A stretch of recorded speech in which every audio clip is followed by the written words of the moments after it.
Jimmy, you have a condom. And so what? Why is Oshili mad dawole mi láyà bí olóṣù? It's not fair. Like I don't know what I'm doing. Like I didn't pay my dues. So ọ̀rọ̀kùnrin ló wá ṣe pọ́nlé tó tó yín. 7.5 minutes of sex is enough. Jimmy, I am not a machine. I can go as long as you want. Jimmy, sir. Please, I'm afraid. Ìyá fẹ́ kejì. Mi ò mọ̀ bóyá ọbẹ̀ yẹn ó kan àbí ẹnu ló yẹ kó rí bẹ́ẹ̀. Mo fi pé kánipẹ máa ń jẹun dáadáa nílé. Rice tó rí pẹ̀tẹ̀pẹ̀tẹ̀ bí ègbò. Ní sọ pé ó dùn lẹ́nu.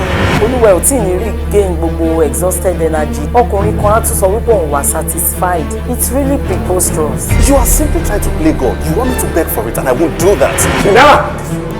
Singara! The world doesn't care how old you are if it decides to give you a scar. I love Chimamanda. You love who? Ta ló ń jẹ́ àbíchẹ́ o?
Sister mi.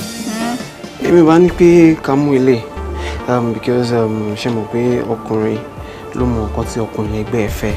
And I think he's going to like this. Àbí kí lẹ fẹ́? Well, today, Ola would like our big chains buy. He likes something very tiny like this. Are you for real? Tiny? What do I like, really? The tiny one is not too bad as well. I think.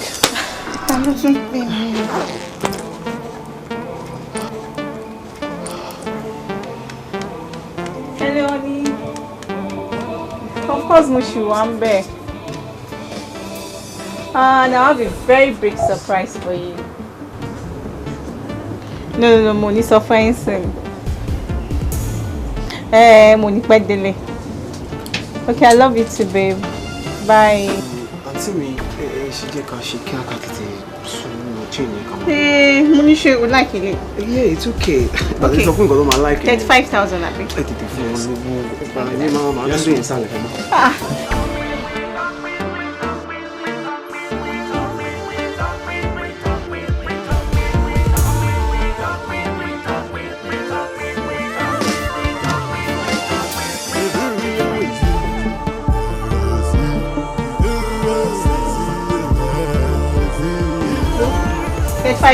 Yes.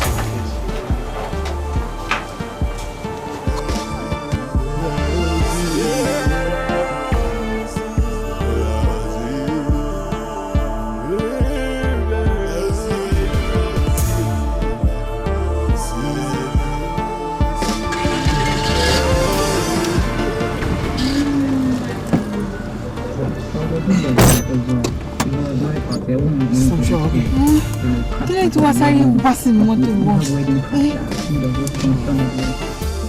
Look, ẹ̀mí èjì tẹ́ra yín dáadáa.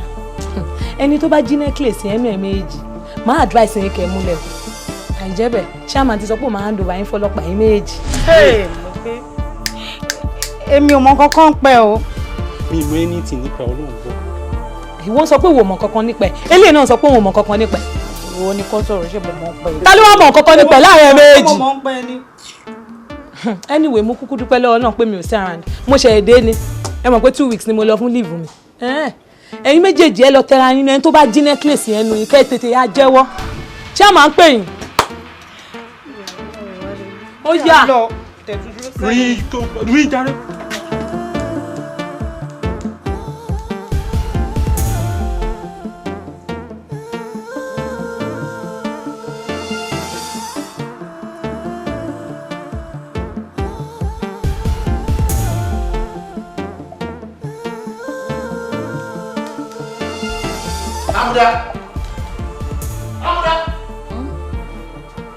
Amuda. Yes, baby. Tani baby. Àtàná ni mo ti ń pariwo pé mò ń wá aago yìí. Ó dẹ̀ ń sọ fún mi pé ó mọ ibi tó wà. Mo wá wọnú yàrá ẹ̀ ọ̀tọ̀ ní nǹkan tí mò ń wá nínú wardrobe ẹ̀. Mo tún wá lọ rí lẹ́yìn aṣọ nísàlẹ̀ lọ́hùn. Amuda. Ṣé ẹ kó máa ṣe bẹ́ẹ̀? Yàrá ẹ̀ ọ̀tọ̀, yàrá tèmi ọ̀tọ̀. Báwo la gbó ṣe rìn lọ́dọ̀ ara wọn? Ní kó wá lọ sápamọ́ sínú kọ̀rọ̀ bẹ́ẹ̀. Ó dẹ̀ bẹ̀rù Ọlọ́run. Ó bẹ̀rù Ọlọ́run bá gomi. Oh baby, right o lo ní láti máa tú wardrobe mi lẹ́yìn mi. Ó ti wọ yàrá mi nìyẹn. Ó ti rí nǹkan tí kò yẹ kó rí nìyẹn. Wàá dẹ̀ máa gbàgbọ́ ẹ̀ wá máa wọ yàrá ẹ̀ lọ. Àbí èwo wà ní ariwo òṣì tó ń pa tó ń fẹsẹ̀ halẹ̀ níwájú olówó ẹ̀. Kí ló ṣẹlẹ̀? Excuse me. Ẹ máa gbọ́ nǹkan tọ́dẹ̀ yìí ń bèbí. Nǹkan tí mo fowó ara mi rà nínú ilé mi, ojú òní. Èmi ọ̀dẹ̀. Ajẹ́pọ̀kọ̀ ọ̀dẹ̀ ni ẹ̀. Ó yẹ fọ̀dẹ̀ hàn mí. Fọ̀dẹ̀ hàn mí báwo mo ṣe jọ́dẹ̀. Kí ni mo fi jọ́dẹ̀ sọ fún mi? Kí ni mo fi jọ́dẹ̀? Kí ni mo fi jọ́dẹ̀? Kí ni wọ́n tó jọ ẹ́ lójú bàtà òfowó lówó? Bàtà òfowó èmi náà kọ́ ni mo rà fún ẹ ni. Dá mi lóhùn. Ṣé o rí? Amuda òun wá wàhálà mi. Ó dẹ̀ mọ̀ mí o, Amuda. Wo, òun wéṣù o. Wọ́n mọ nǹkan tó ń jẹ́ èṣù. Tí wọ́n bá rí èṣù ṣé wàá dúró? Èmi gangan lè ṣù. Òun wéṣù o, òun wéṣù o. Bẹ́ẹ̀, mo ń sọ fún ẹ o. Yé débi nǹkan mi mọ́ o. Kí ló kò tí ì ṣe mi? Ikú mú àwọn nǹkan ọkùnrin. Èṣù hàn mí. Èṣù hàn mí kò yẹ jàǹfẹ́. Èṣù hàn mí. Èṣù hàn mí. Kí ló fẹ́ ṣe fún mi? Kí ló fẹ́ ṣe fún mi tọkùnrin kò ṣe fọ́bìnrin rí? Sọ fún mi kí ló fẹ́ ṣe? Ẹranko játijàti. Tó bá pa mi ò lè dúró tì mí, ó máa sá lọ ni. Kí ló ń ṣe ẹ́? Amuda, listen. When the time comes, I'm going to deal with you. No. Yeah, I will deal. Òyìnbó ló ṣì ń sọ. Ó jẹ́ bẹ̀rẹ̀ sí ní deal pẹ̀lú mi sí. Má jẹ́ kó pẹ́ rárá. Ṣó ti gbọ́ má yẹ kó pẹ́. Amuda. Kí ni? Òun wá wàhálà mi nílé o. Má mú nǹkan mi mọ́ o. Kí ló wí? Tóbi yàrá ìbàdíkà máa ń jalè. Kí ni mo ti ìjìṣẹ́ mo kọjá àyè mi ní ara ogún mi ni mò ń mú nínú ilé ẹ̀. Mi ì tí kọjá àyè mi ò jalè, mo mú ogún mi ni. Mi ì tí kọjá àyè mi. Ó ṣe lọ́ọ́ lù níta. Ṣó ti gbọ́? Olòṣì àgbàyà. Báyọ̀ ni ìfọ̀mọ́ tó bá fẹ́ débè o. Mo máa débẹ̀ wọ́n àjọ fẹ́ra wa ni ó fẹ́ mi sínú ilé yìí gbogbo mi kọ ìlú adé. Gbogbo nǹkan ló máa tá lára, gbogbo nǹkan ló máa kán lára.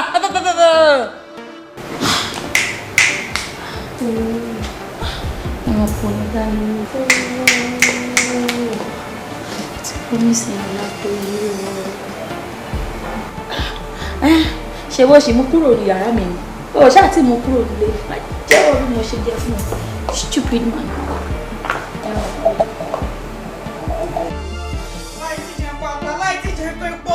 òfò lómi ẹ̀fọ́ ṣe tó jí kò ní yóò máa ṣòfò ní tẹ́bí tààràtàrà àtàbí tó bá jẹ́ pé mo mọ̀ kọ́kọ́ pẹ́ ọ̀rọ̀ olúwa ò yẹ kí n gba ayé lọ́wọ́ ọ̀gá ni mo fi lè gba ayé báyìí pàtẹ́ kó wá kò. Ènìyàn oníṣoríire o bó ṣe ń gba omi jẹ́ lójú wa kò níṣoríire ibi tó bá wà ó sì máa lọ jalè tó máa dáná sún báyìí ní lórúkọ Jésù.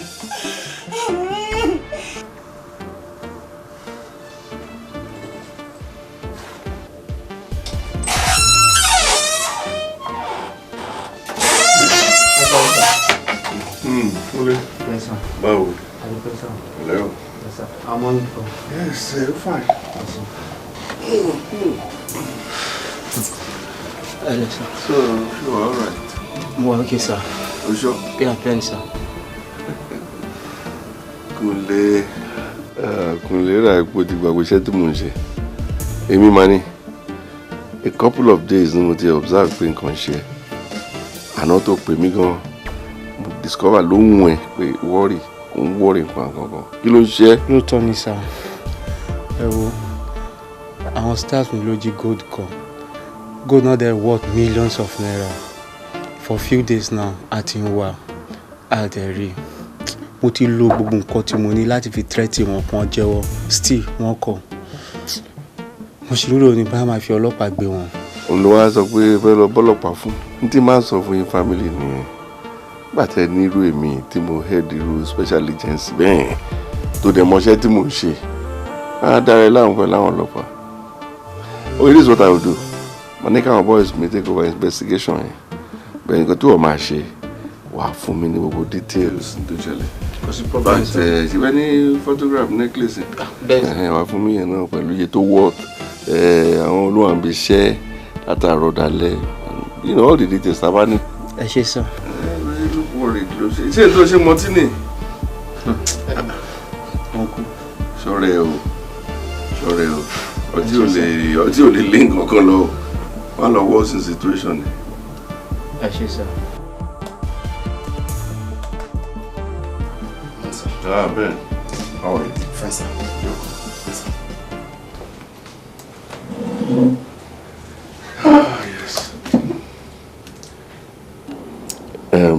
Ben. Sir. You are easily one of the best operatives Timoni. Thank you, sir. That's why I feel like it wouldn't be assignment for. But this is a strictly off the records investigation. Yes, sir. Okay? Yes, sir. It's a private matter.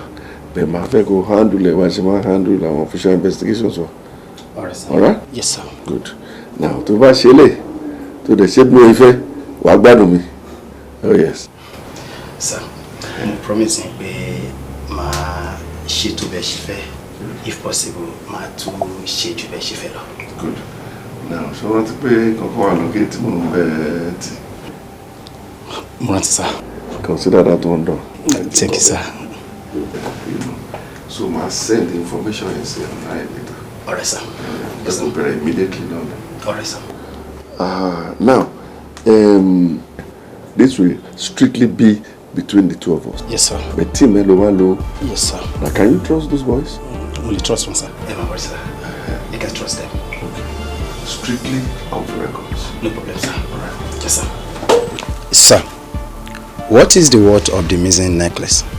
Well, set is about 5 million naira, but it won't genuine is about 3.5 million naira. That's quite expensive. Yeah, in fact, irú ẹ̀ méjì péré la ní lọ́fíìsì wa. Ẹ fọkàn yín balẹ̀, àwa máa ṣiṣẹ́ tiwa bí iṣẹ́.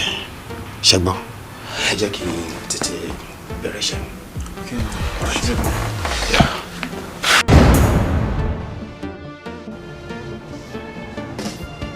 In your own interest,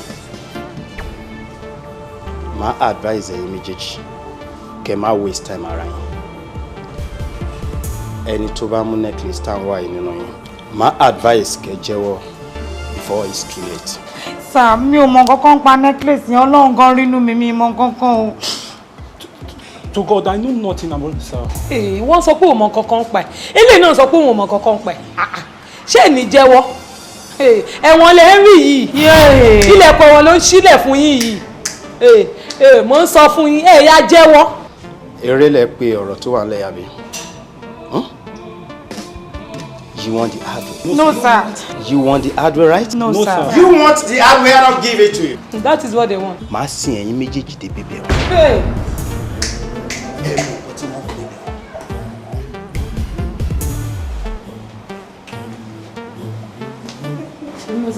Tí ó jẹ́ gbé ó lè fún gbé.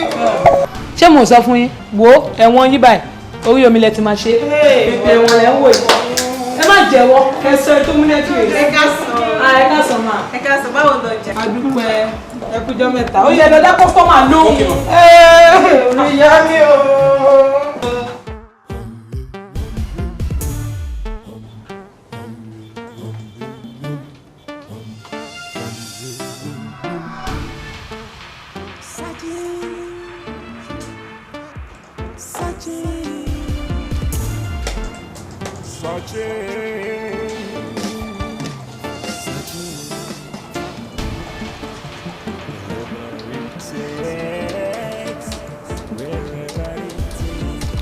Stop.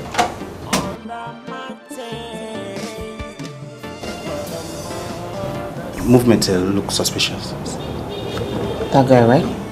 Yeah, the guy.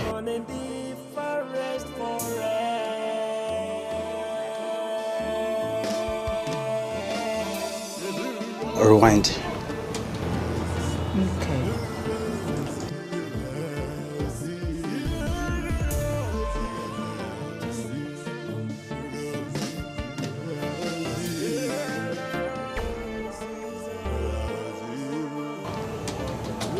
Slowly.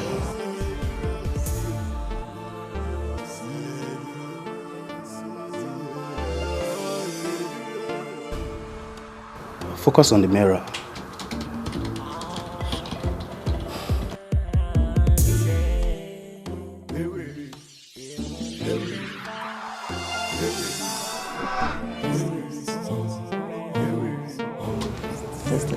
Sorry? Zoom lọ síbi ọwọ́ ẹ̀.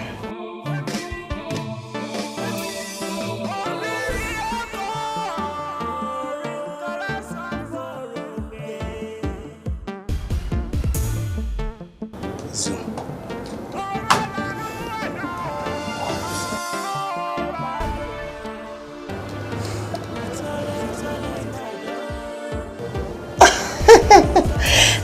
Boy, if people smart me now. It was actually blocking the CCTV. No, you pay mirror opposite. Acknowledge her. Madam. Share my own. No, but boy, going to answer where would that? I've not met him before. Hey, Roger. You mean you haven't seen this guy before?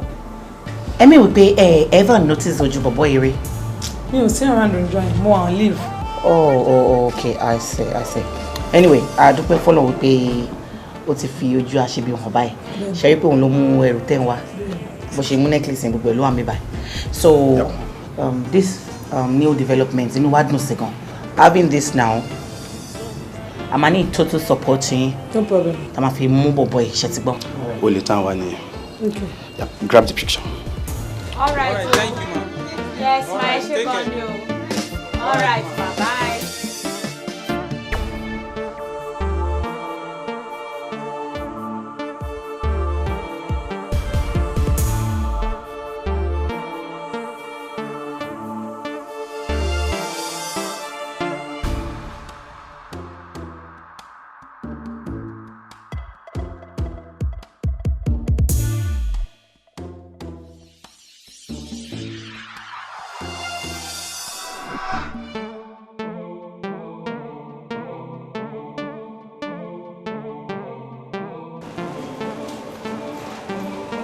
Aida.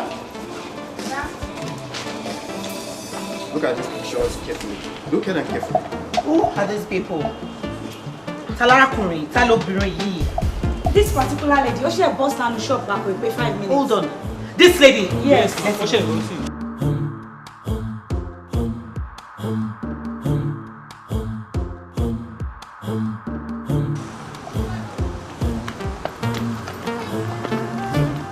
This lady. Sure. Yeah. This lady right here. We were told she just passed by. Lady. Yeah, will be blue at black by. Yeah, I'm worried now. Black by. This lady. Black by now.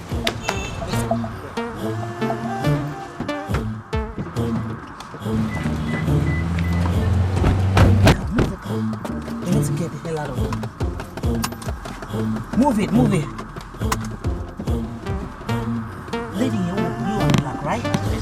Yeah. Right?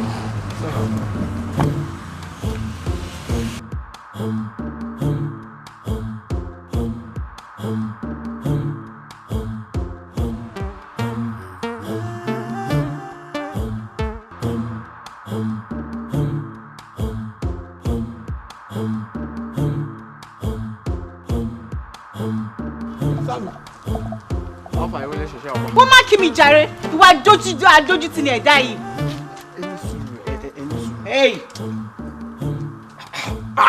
Inú ilé mo wà, ọlọ́pàá kò lè wá sí ilé mo wá mú bẹ́ẹ̀. Ó tún lẹ́nu láti sọ pé kí ló ṣe. Kí ni mo ṣe fún ọ? Ó tún lẹ́nu láti sọ pé kí ló ṣe. Wọ́n necklace tó jí gédégbé báyìí ló wọ́n nu kámẹ́rà. Mi ò ní jí necklace níbo? Ó tún lẹ́nu. Ó tún lẹ́nu. Túndé ó tún lẹ́nu. Yé ọ̀gọ́lọ́pàá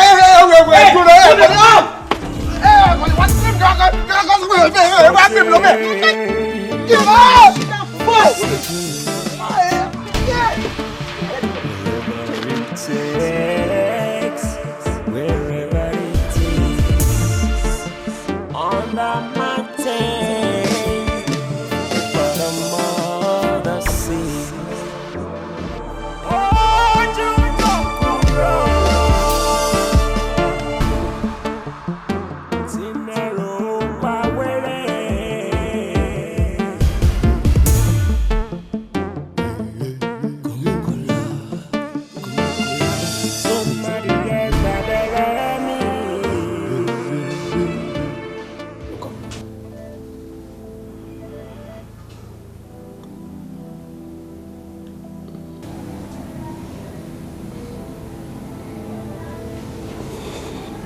Lọ́jọ́ tí ìwọ àti sister lọ́ra kan ní store necklace tó jí mẹ́ta.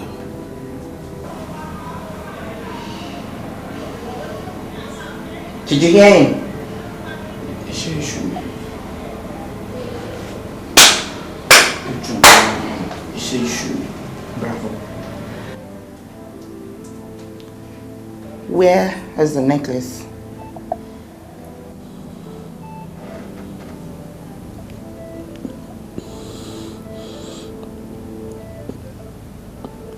Iṣẹ́ iṣu ni o. Iṣẹ́ iṣu ni. Èṣù ló ní kó lọ jẹ ẹrù ẹlẹ́rù, right? I'm sorry. Well, anyway, mo ní ẹrù tó jí náà wà báyìí. Mister, I need time not to waste me by. Where is the necklace? Mo ti fi ṣètọrẹ àánú.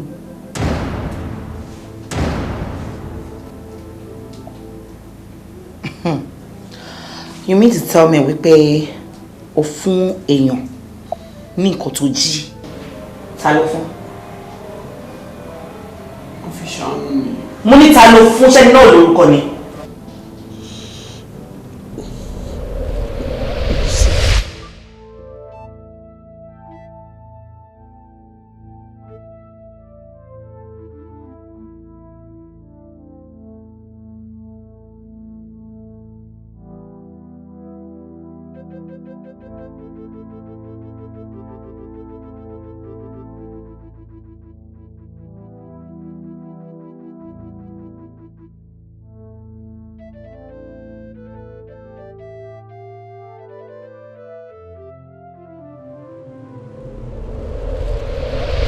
My girlfriend. She's my girlfriend.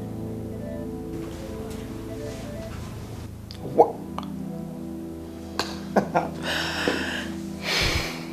So, this your girlfriend, how do we locate her? Because I need láti gba ẹrù lọ́wọ́ ẹ̀.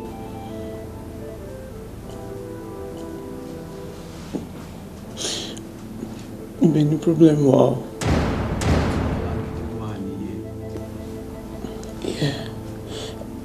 ibi tẹ́ sọ̀rọ̀ dé yẹn gangan ni problem wa.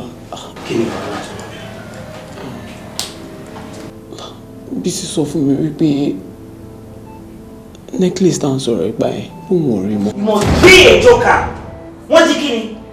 Àti wọ́ àti Bísí. You need to find that necklace.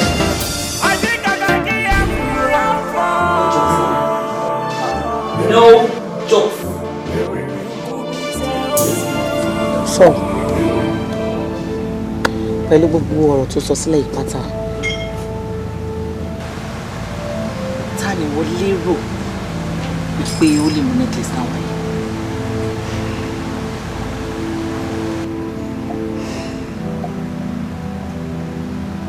Àǹtí kí n má parọ́ fún yín, kò síyàn méjì kan tí mo rò sí ju Wálé àbúrò mi lọ. Oh, I see. Ṣé mo lè bí ẹni question kan? Okay.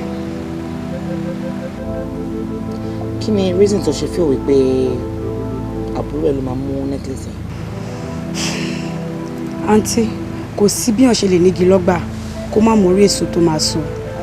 Wálé àbúrò mi ló mú necklace yẹn. I'm very sure what I'm saying. Wálé ló máa mú necklace yẹn. Very sure. For real. Báwo ni Bísí ṣe jẹ́ sí ẹ? Ẹ̀gbọ́n mi ni sir. Ṣé o lérò pé ẹ̀gbọ́n ẹ lè parọ́ mọ́ ẹ? Rárá sir. O gbọ́ nígbà tí ó sọ pé wọ́n nìkan ló ń fura sí pé ó mú necklace yẹn tó rẹ́yìn méjèèjì nìkan lẹ́jọ́ ń gbélé. Pé wọ́n ló ń fura sí pé ó mú necklace yẹn.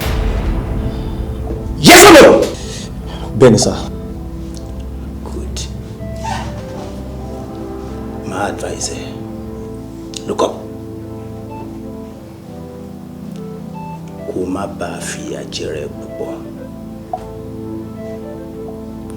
Kó jẹ́wọ́ bí ti necklace yẹn. Tó bá wá refuse láti jẹ́wọ́. I'm not begging you. Look at me. I'm not begging you. Kó má jẹ́wọ́ yẹn kankan. Òun ní dúró tì mí.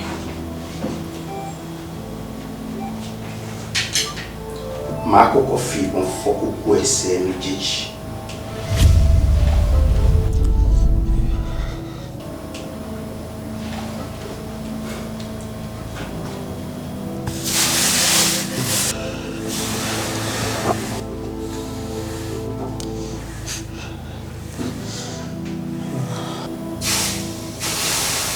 Ṣé wọ́n fi iron ju ẹ rí? Rárá sir. Yé! Yé! Ṣé wọ́n ti fi iron ju ẹ lójú rí? Má jẹ́wọ́. Má jẹ́wọ́. Má jẹ́wọ́. Má jẹ́wọ́. Má jẹ́wọ́ sir. I don't like that. Kí ló tó ń parọ́ mọ́ rẹ̀? Parọ́ sir. Èmi mọ̀ mú. Kí ló dé tó ń parọ́ mọ́ rẹ̀? Ìwọ kọ́ ló mú un. Mo parọ́. Má jẹ́wọ́. Màmá, èmi mú. Tàbí débi tó wà mú. Tàbí débi tí mo tà sí.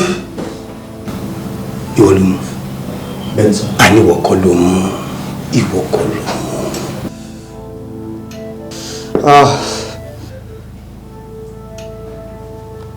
Kí ló dé tó wá ń stress ara rẹ tẹ́lẹ̀?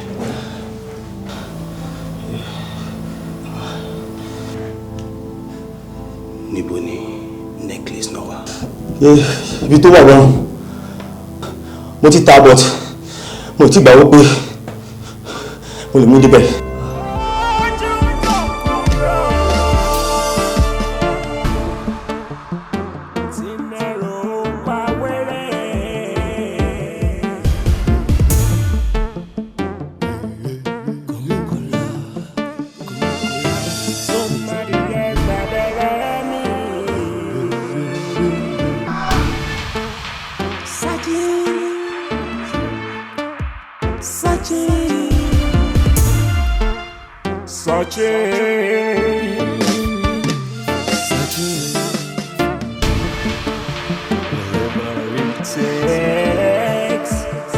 mo fẹ́ sáré dé port.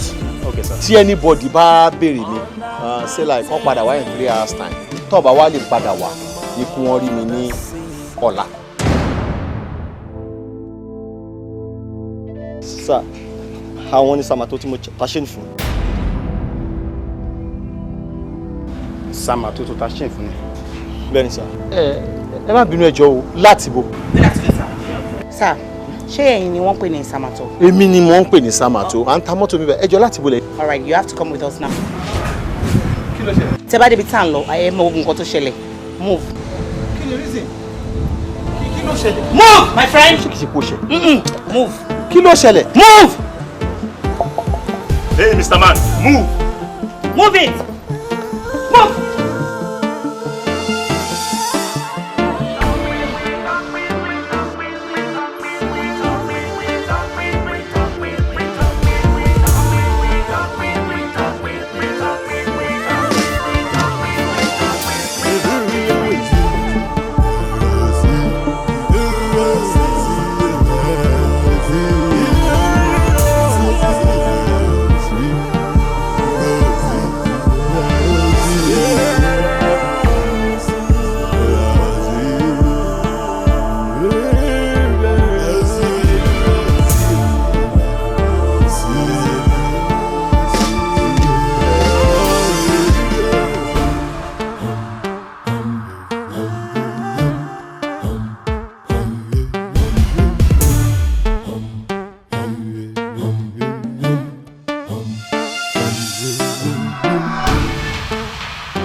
Wálé ní ohun ta necklace kan fún mi. Yes or no?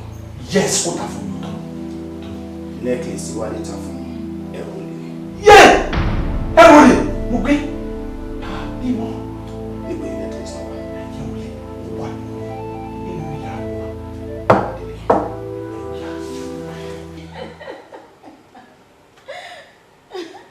You're so funny.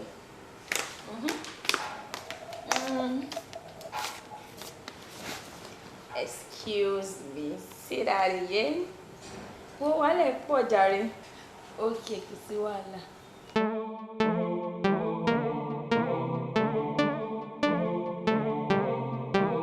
I said I'm coming. Wait, wait.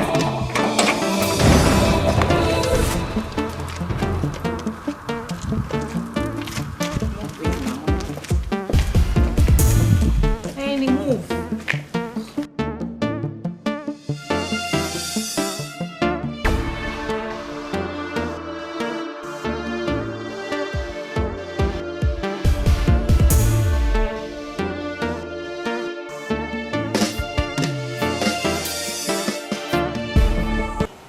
All right. Don't put it back. Okay, I'm done. Kò sí kankan. Only sorry. Hello, madam. Hello, madam. How are you doing? Bábẹ̀rù wọn ṣolè ọlọ́pàá ni wọ́n fẹ́ wá gba nǹkan nulẹ̀ ni. Mister, we don't have much time to waste. Where is it? Mo ń ṣàlàyé ọlọ́pàá ni wọ́n fẹ́ gba nǹkan ni mo ń bọ̀. Mo ń bọ̀.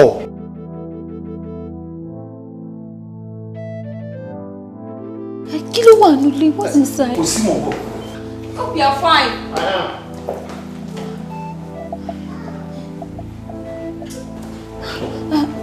Madam, ẹ jọ̀ọ́ nítorí Ọlọ́run ẹ má bínú. Kí lọkọ mi ṣe? Kí ló ṣẹlẹ̀? Madam, you don't need to panic, right? Sherry, àwa gba nǹkan kan mi báyìí ni. As soon as a bá ti rí nǹkan náà gbà, be gone before you know it. Well, Don't worry. This is for protection, right? That's my work. Kí lọkọ mi ṣe? Protect yourself. Okay, ma. I have this always. Okay, ẹ jókòó. Ẹ má worry, iṣẹ́ ìdúró lè mi gbà, okay? Ẹ̀yin ni kẹ́ jókòó kẹ́ relax. Kí n jókòó. Okay, insist.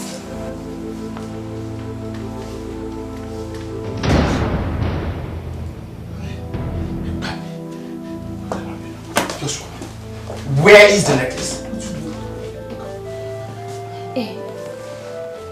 Jọ̀ọ́ nítorí ẹ má bínú once again. Ṣé ID card yìí ṣé confirm ni?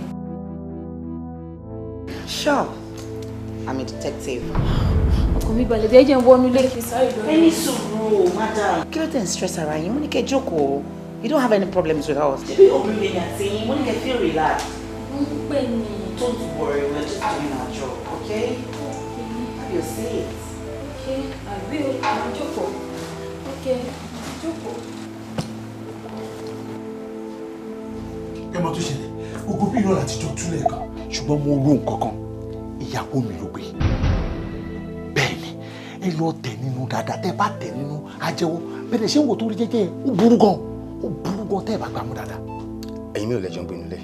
Ẹ ṣe, èmi, òun àti bọ̀bọ̀ tẹ́ rí lẹ́nu ọ̀nà yẹn. Ṣé wàá rẹ́ni tẹ́ rí lẹ́nu ọ̀nà yẹn kò wọlé rárá. Tí 20 naira bá bọ́ọ̀lì àfún mi, kí 2 million bọ́ọ̀lì àfún mi, ìyàwó mi yẹn ó burú ẹ tẹ̀ nínú dáadáa, tẹ́ bá tẹ̀ nínú kò ní jẹ́wọ́. Ẹ ṣọ́ pé àwọn yẹn ló mọ̀. Ó dá mi lójú ṣùgbọ́n kò ní fẹ́ filẹ̀ lẹ́rọ. Ẹ fi mi àtẹ̀lẹ́. Ẹ ṣe máa lọ bá kí n dúró ni. Ẹ jókòó. Don't worry, I'm fine. Baby. Alpha. Madam! Necklace tẹ̀ mú ní yàrá ọkùnrin dà. Necklace bí. Wọ́n ní necklace tó mú yẹn kó fún wa. Necklace yẹn náà wá gbà tó bá wà lọ́wọ́ ẹ̀ fún wọn náà. Where is the necklace, woman? Kí ló dé tó ń kó bọ́ mi lọ́wọ́ torí Ọlọ́run mi ò mọ kọ́kọ́ gba necklace. Wo òun náà wá gbà bíbá yìí o tó bá wà lọ́wọ́ ẹ̀ sìn wọlé kó wá fún wọn o wọn ò wá ṣeré o. Kí ni necklace wọ́n? Madam, listen to me.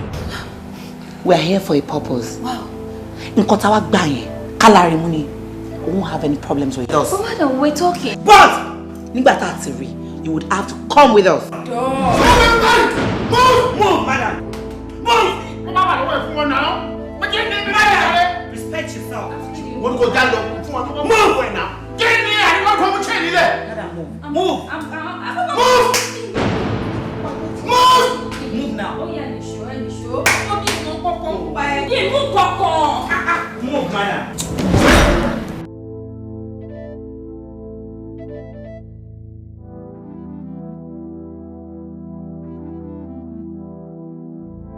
Kí ni mo mú dání?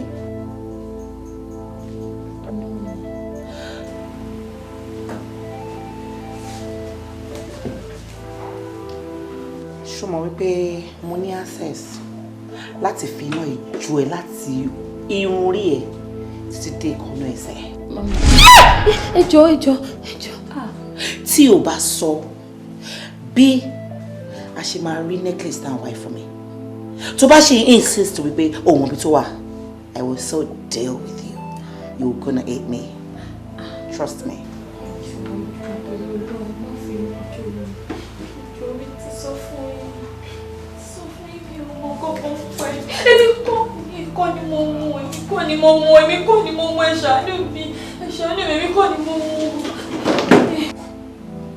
Ìyàwó ń sọ pé òun kọ́ lòun mú necklace. Táwa ló mú necklace. Ẹ tọ́ra yín. Amúdá tí mo mọ̀ dáadáa, amúdá ló mú un. Ó parọ́ jù. Kí ló dálẹ̀ lọ? Ṣé wàá rámúdá tẹ́ ẹ̀ bá mú dáadáa kò ní jẹ́wọ́? Àìmọye nǹkan mi támúdá ti gbé. Amúdá mú aago mi báyìí, Ọlọ́run mo pè ó ló nǹkan tó ń pọ̀ lọ́run. Bí mo ṣe lọ́pọlọ tí mo lọ túnú yàrá ẹ̀ nìyẹn. Nínú wardrobe ẹ̀ ibẹ̀ mo ti ráago mi. Mo ra ṣẹ́ẹ̀tì ọkùnrin tuntun tí mo fẹ́ máa wọ̀ mí mọ nǹkan tó fi ń ṣe. Bó ṣe tún gbé náà nìyẹn, mo láì tún lé. Nǹkan mélòó ni mo fẹ́ kà? Owó gbogbo ẹ̀. Àìmọye nǹkan bẹ́ẹ̀. Ṣé wàá rámúdá tẹ́ ẹ̀ bá mú dáadáa kò ní jẹ́wọ́? Yàtọ̀ sí wà tí ọkọ ẹ̀ ìtẹ́jọ́ ń gbélé. Ta lẹni tó tún ní access sínú bedroom yìí níbi tó ń tọ́jú necklace. Èmi àti ọkọ mi nìkan la jọ ń gbélé. Àfi gateman wa ò dẹ̀ ever wọnú ilé wa rí. He's always outside. Now òun jẹ́ kó yé mi wípé gate man yín kò ní access sínú ilé yín. At all, he doesn't. So, who has the access?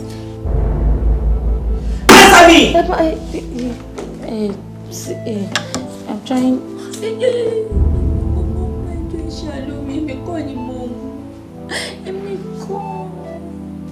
I'm sorry. Please. Ẹ jẹ́ kí n fún yín example. Nígbà tí mo sọ fún yín pé burú nínú ilé yàrá, nígbà tẹ́ dé ta, ṣe rí bó ṣe bá yín ṣe. Wí bẹ́ẹ̀ jẹ́ bẹ́ẹ̀ tọ́lọ́run ni o. Ẹ ti bí pẹlẹbẹ kí òṣoògùn amúdá ni. Ìyẹn túmọ̀ sí wípé tí a bá fún ìdìmọ̀ dáadáa kò ní jẹ́wọ́. Àkílẹ̀ ń ṣe yìí ẹ má fà bẹ́rẹ̀ wí dà. Tẹ́ ẹ bá fún ọrùn kẹ́ fún lọ́rùn kẹ́ fún lórí kẹ́ fún lẹ́sẹ̀ kò ní jẹ́wọ́. Now, I want you to think carefully. Kó tó máa sọ fún mi pé any other person ní access sínú bedroom yẹn, right? Information tí a gather jẹ́ kó yé wa pé separate bedrooms ni wà tọkọ ẹ̀ ń lò. Pé inú bedroom ọ̀pọ̀ ẹ̀ gangan ni necklace yẹn wà kó tó di pé wọ́n rí mọ́. Who else has access to your husband's bedroom? Tell me. Who else? I'm sorry. Answer me! Do you want to dare me about this? No, Who else? I'm sorry. Please. I'll tell you. Tell me now. Jelly.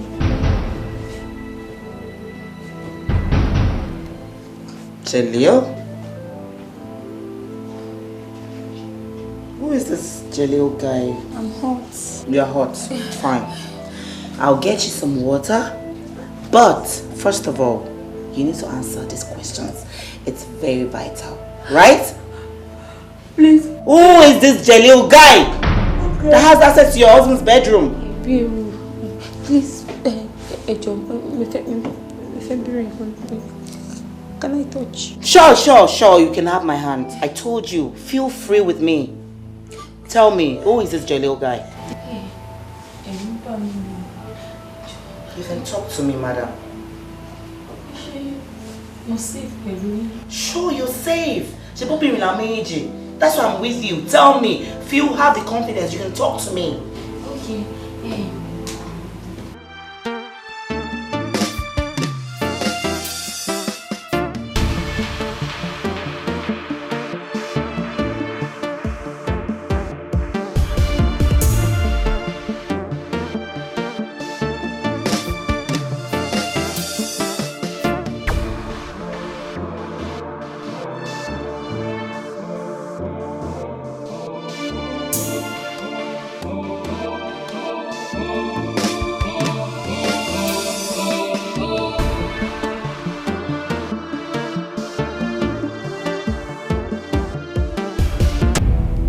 Oh. I got you. So, a married woman who has got a boyfriend who has access to her husband's bedroom. That's quite interesting. So, what you're telling me now is that Bobota and Sorry only access the bedroom mejeji ti ati toko yin. Answer me! I said that you're having a lot of fun, aren't you? Oh, well, that's a different case entirely. It's all vital. Ni Bashimari necklace here. Tell me, how do we look at this Jaleel of a guy? Turn, let me see you. Turn. Open the door! What are you doing with my niece? Sorry. I'm sorry. You have done. Hold on. Okay, kí ni nǹkan tó fẹ́? Mo ti sọ fún ẹ, mo fẹ́ change àwọn nǹkan. That's one that you have done. A shape one. Lára o, torí pé ẹ mọ̀ Mrs. McAntony lẹ́ṣẹ̀ sọ nǹkan tẹ́ sọ yìí o. If you'd known her, you wouldn't have said that. She's a no-nonsense woman. You're carrying my baby. Oh my goodness. Bọ́ ọ̀tọ̀ọ̀tọ̀ lọ́rọ̀. Báwo ni sport àti activism ṣe jọra wọn? What do you want me to do for you? Anything. Kó tó sọ tán lẹ́nu ẹ̀. Definitely láti ṣe fún mi. Ṣo fẹ́ kidnap mi ni? Yes, mo fẹ́ kidnap ẹ.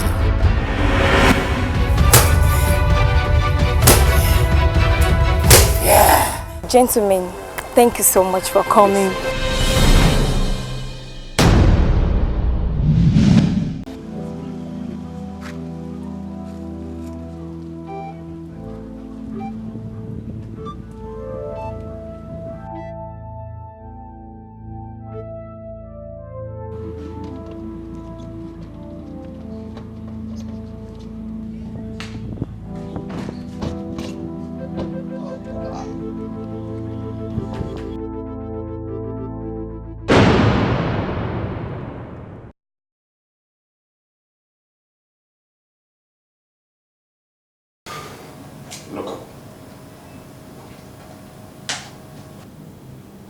Ṣé o mọ woman tó wà nínú picture yìí?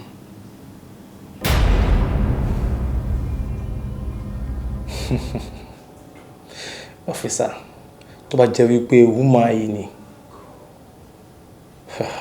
mo mọ̀ gidi gan. As in, mo ti mọ̀ jù. Good. You are a complete gentleman. And you've proved to be one. But the thing really a gentleman. Kí ló wà láàrin wa àti woman náà?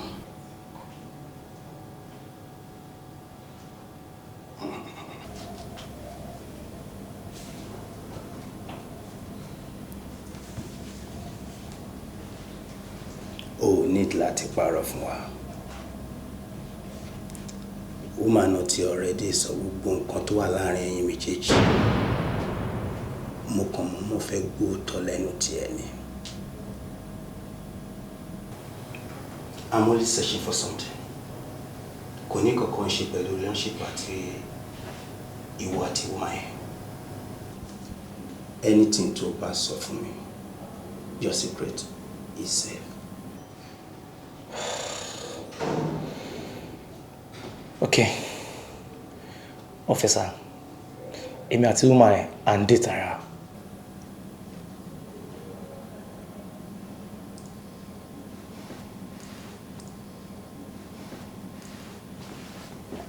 Ọjọ́ tí o lọ sọ́dọ̀ woman náà, ìwọ àti ẹni nice time. O lọ sí drawer ọkọ ẹ̀. O mú necklace.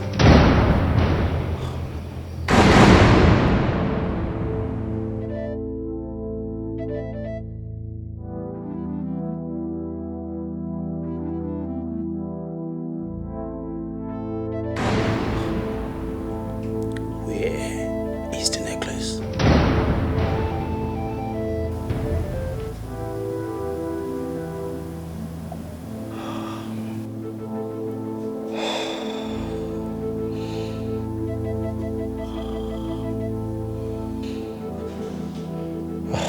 Officer, ó wà nílé mi. Ilé mi ló wà.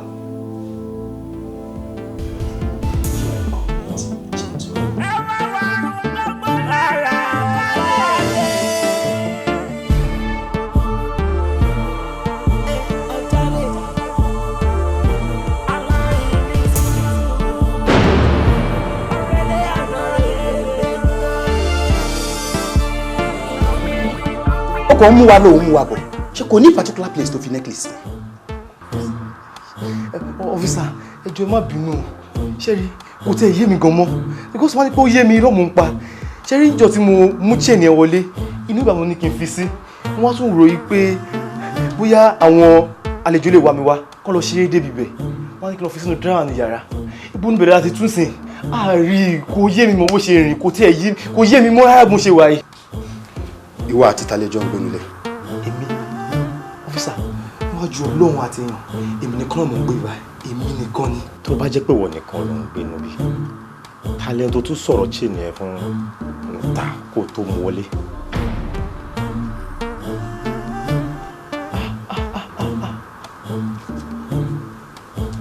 Officer, òótọ́ ni mo ti rántí. Ó ní ọ̀rẹ́ mi kan tó yẹ pé mo sọ̀rọ̀ chain yẹn fún pé kó bá mi wá báyà fún. Lékan lórúkọ ẹ̀. Where is Lékan? Officer, kò kí n ṣe pé mi ò mọ bí tí Lékan gbé o, mo mọ bí tí Lékan gbé. Ṣùgbọ́n officer, kò kí n ṣe Lékan. Kò ń ṣe Lékan because tí Lékan wá fẹ́ wá sílé mi, á pè mí, máa fún key kó tó lè rí ilẹ̀kùn ṣí wọlé because 24/7 máa fi ń tilẹ̀kùn ilé mi. Máa ń tilẹ̀kùn ilé mi pa 24/7 ni. Kò pọ́sì kó jẹ́ Lékan. Mo trust Lékan. Ìwọ ò ṣe fi story sílẹ̀. Mo wá lọ síbi tí Lékan wà. Okay, officer.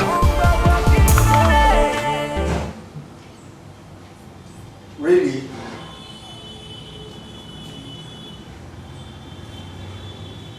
Necklace yẹn ti ro tó báyìí. This is serious. The other boy yẹn ńkọ́? I mean, bọ̀bọ̀ tó jí necklace yẹn gangan yẹn. Good. Ẹjọ́ ṣì wà ń bẹ̀. Èmi àtọkùn mi ṣẹ̀ṣẹ̀ ọ̀tọ̀ láàárọ̀ yìí. Please keep up the good job. Màá tún máa pè títí ọ̀la. Ẹ ṣé. Bye. Wow. Bọ̀bọ̀ detective yẹn mo ṣe bá sọ̀rọ̀ tán yẹn. Kí ló wá sọ? Wọ́n láwọn ṣì wà lórí case náà. Even want to make series of arrests. Anyway, àwọn people yìí try o. Mo ń gbọ́ information pé wọ́n ṣiṣẹ́ gan-an. Really? Bẹ́ẹ̀ni. Orí necklace yẹn a gbọ́dọ̀ rí o. Bàbá yẹn gbọ́dọ̀ produce ẹbí tó bá fi sí. Àmì sà. Fọ́nà sà. Lékan, ṣé wọ́n tó fi necklace yẹn sí? Èmi kọ́ ni mo mú sá.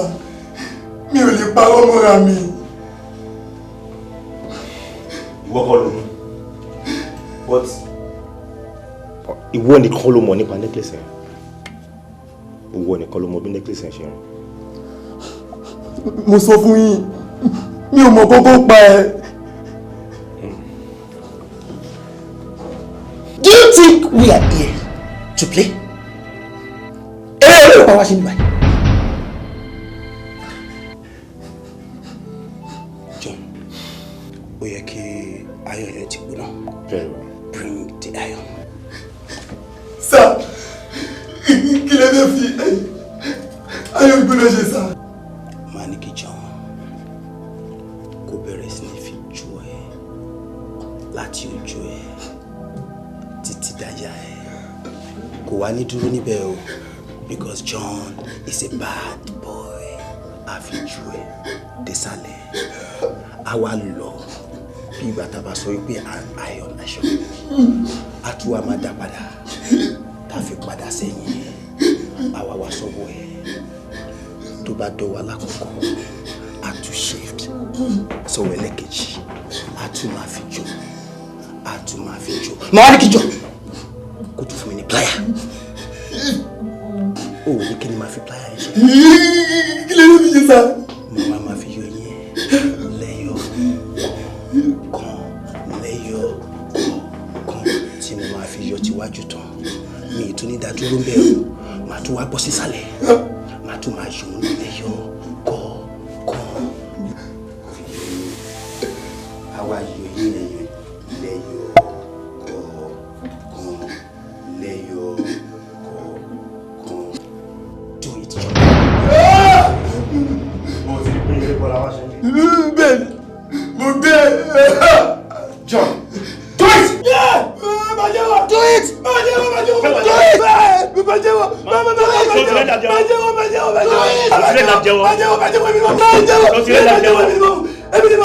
Èmi ni mo mú sẹ́yìn, èmi ni mo mú necklace yẹn sá. Èmi ni mo mú necklace yẹn sá. Èmi ni mo mú.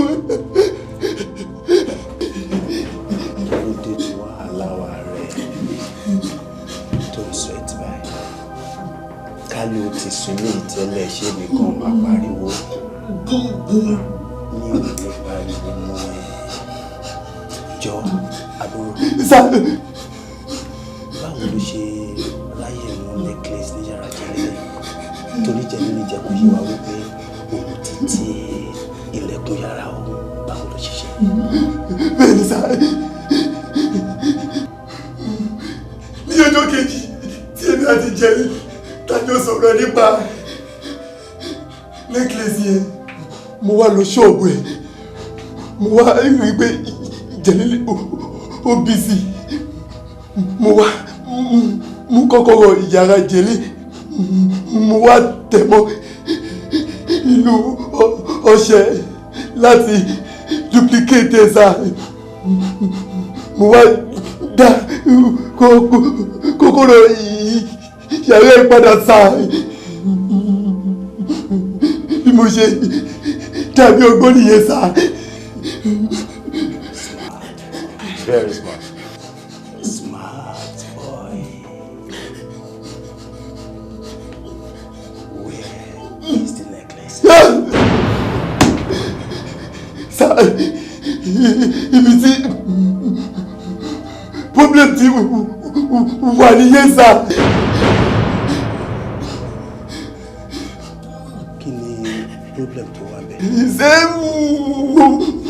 Mbosa? What is the problem? Ìdí nìyẹn tí mi ò ṣe fẹ́ jẹ́wọ́ fún yín. O ti sọ tẹ́lẹ̀, what is the problem? Yes sir, immediately tí mo kú lọ́dọ̀ Jẹ̀lílì yẹn. But my brother Chop Jẹ̀lí, what is the problem? That's what I'm asking you. What is the problem? Bí mo ṣe fẹ́ lọ ta necklace yẹn sá.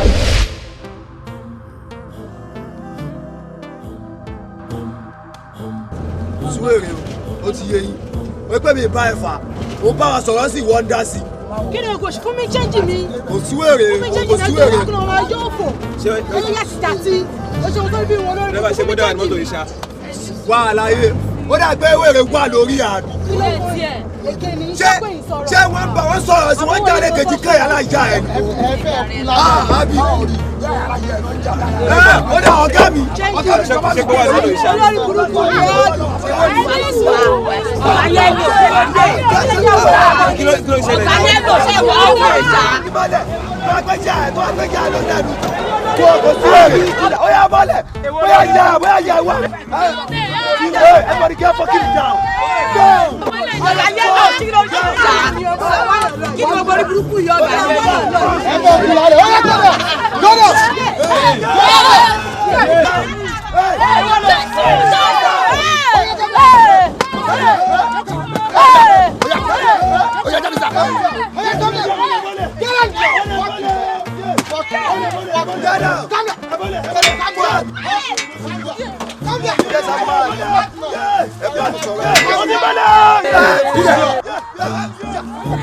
You do anyhow, you see anyhow.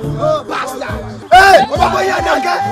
Kí ló bọ̀? Ẹ wo mi ní táìmù o, ẹ wo ọmọ fọlọ́wọ́n bàbá yín o, iṣẹ́ ọ́fíìsì mi lélẹ̀ mi tí mi ju àpáta lórí ẹ̀ o. Àlàyé ẹ wo wọn, ṣàyẹ̀wò wọn hàn. Ẹ gbọ́dọ̀ gbọ́ pẹ́kẹ́. Fẹ́ẹ́ kí n dàgún rárá o. Mo tó gbọ́ òyà. Are you mad? Are you mad or something? Oya, oda. Mo ń bọ̀. Ẹ kì í ṣe wàhálà kí n tó gbà o. Mo ń bọ̀. Oya bóyá wà lórí ìkúlẹ̀. Dámiló. Mo ti ń kó bọ̀. Ara yẹ máa kó jáde. Dámiló. Mo ti ń kó bọ̀. Ẹ kì í dàgún tó dọ̀dọ̀ ẹ̀ o. Òun ni. Olùkọ́ Adékúnlé gbé o. Òun ni. Ẹgbà. Ebi kọ́ sà. Oya kílẹ̀. Oya dájọ́. Ẹ dájọ́. Ó dà. Ìwọ wọn máa ń gbàṣẹ bẹ̀rẹ̀ ọrọ̀ ajé tí ilẹ̀ bá wà ìkẹlẹ̀ jẹun ayọ̀. Oya.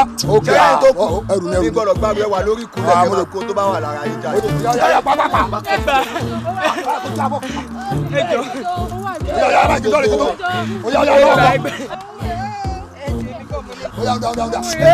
Má gbà lọ́wọ́ ọ̀tọ̀ọ̀tọ̀ ló kù. Ọ̀tọ̀ọ̀tọ̀ lọ́rọ̀ tiẹ̀. Má yanjú ẹ lọ́tọ̀. You do anyhow, you see anyhow. Ọmọ góòdù mo fẹ́ góòdù. You anyhow, you see anyhow. Ẹ ṣe náà wà nìyẹn. Lọ́ọ̀kọ̀. Ẹ dá mi lóhùn.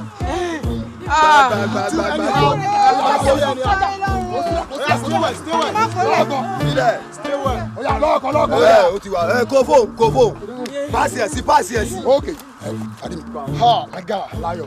Ọtí ayé ọ̀sẹ̀. Agbọ́dọ̀ ẹ̀ máa lójú ẹ lókè lásán. O ti fọ́ nìyẹn. Ìwọ ò lẹ́kọ̀ọ́. ẹ lé èmi á dẹ̀ tún ẹ kọ́ ń bí àbí èmi tó bó ṣe sọ̀rọ̀ mo sọ̀rọ̀ orí ẹ̀ yìí tí máa fún ẹ nígbàjú orí ló máa sọ gbogbo èrò tó wà dùn mọ́ta tó ó ṣì èrè ni èmi ni wọ́n ń bú àbí wọ́n ṣe ń gbàgbé ẹ̀kọ́ lọ́wọ́ alẹ́ yìí ẹ̀wọ́n tọ́lọ́wọ́ orí tí ẹ̀ rò ẹ̀wọ́n náà fẹ́ lóore jọ lọ́wọ́ lè gbé kọ́ọ̀lù ẹ̀ ó dà wá ń kó ó bàjẹ́. you why mother you wan sọ so ogun tó nílé tó ń ṣakọ èmi tí wọ́n ń bú ló sẹ́nu yẹn sá jù báyìí lọ rẹ̀ ń ṣakọ ó dà bọ́. What? Come on, shut up, bro. Come on. Ogun tó ní lélẹ̀ tó ń ṣakọ kẹwẹ́ méjèèjì báyìí tẹ báyìí sọ́kò ní ṣe bẹ́ẹ̀ mọ̀ ó ní ṣe bẹ́ẹ̀ mọ̀ tọ́ bẹ́ẹ̀ ìdí àti ní ẹ. Oya kọ́jú sálà. Gbẹ́sẹ̀lẹ̀ wà á tún ṣe bẹ́ẹ̀ wà á tún ṣe bẹ́ẹ̀ wà á tún ṣe bẹ́ẹ̀ wà á ṣe bẹ́ẹ̀ yíyí ọdún sọ̀rọ̀ sọ́kò ní ṣe bẹ́ẹ̀ mọ̀ ní sọ̀rọ̀ sọ́kò ní ṣe bẹ́ẹ̀ mọ̀. Oya ṣẹ́kẹ̀ ṣẹ́kẹ̀ máa ń bọ̀ ṣẹ́kẹ̀ máa ń bọ̀. Ṣé kọ́ ni àbí fúfú? Ọmọ ìyá mi ní parọ́ fún ẹ̀kọ́ ni wọ́n ti ṣe jọ̀bọ̀jọ̀bọ̀.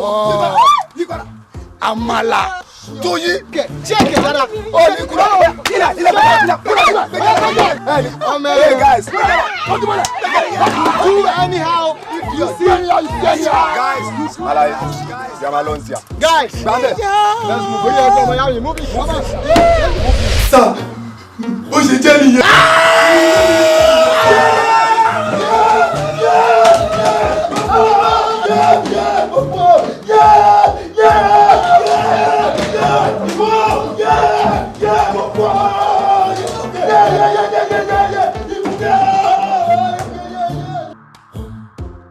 Meanwhile, irú nǹkan báyìí máa ń ṣẹlẹ̀ lórí case nígbà mi.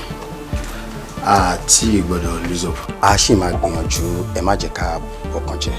Ó lè jẹ́ pé ibi tí a expect ni clay tí máa jáde tó máa fún wa ní late. Bó tilẹ̀ jẹ́ wípé àti ènìyàn ní late for now. Ẹ jẹ́ ká fọkàn wa balẹ̀. Àwọn ọmọ máa ṣiṣẹ́ wa lọ. Mo fi ilẹ̀. Bóyá ló ti ní show glass láàárọ̀ tó ń tẹ fóònù ọjọ́ ìwé.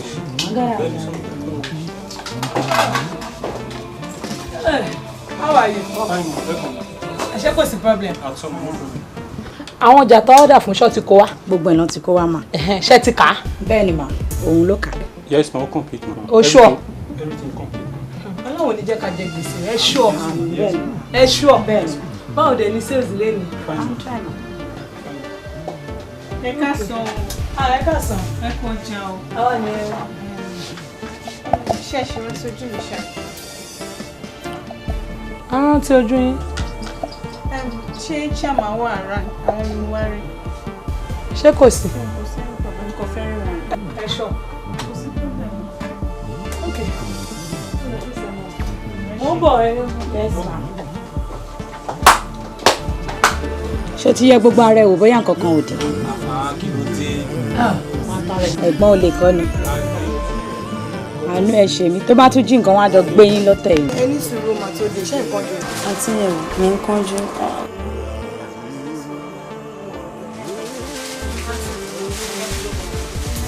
Látẹ̀kùn bí sí ẹ́ kókò mú nǹkan ń tọ̀ látẹ̀kùn.